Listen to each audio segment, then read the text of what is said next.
The Thin Blue Line presents in careful detail the flaws within the American justice system.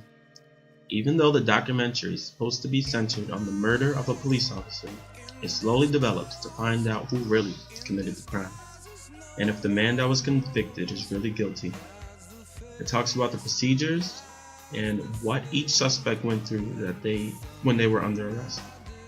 The document gives us an insight into what happened by presenting both men's stories, but it gives us room to make our own judgment about both of them.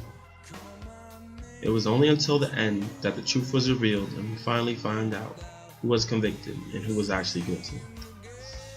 As David Harris is telling his story, he seems to be calm and relaxed, like nothing is going through his mind.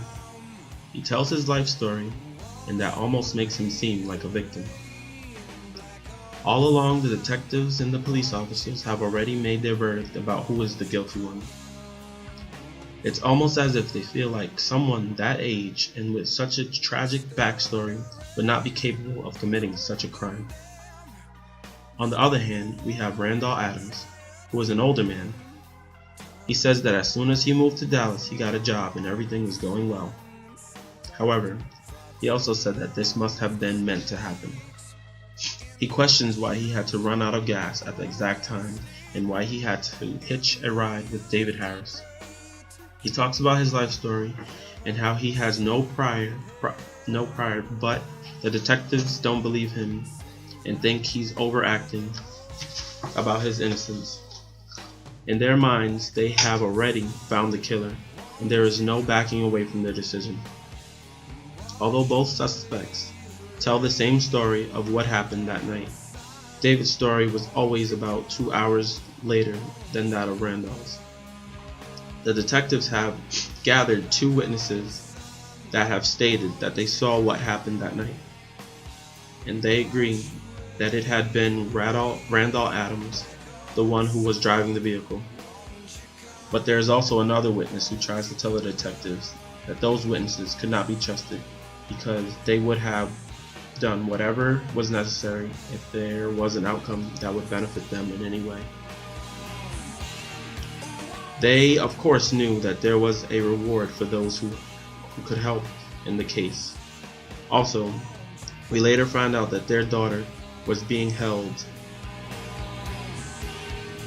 and had the responsibility of going to jail on a life sentence, which was later dismissed by one of the judges that also worked the Adams and Harris cases. The daughter then goes free. There is also the issue that the cop partners who can't seem to remember anything about that night. It is argued that she was not following procedure because she stayed inside the police car and was not covering her partner.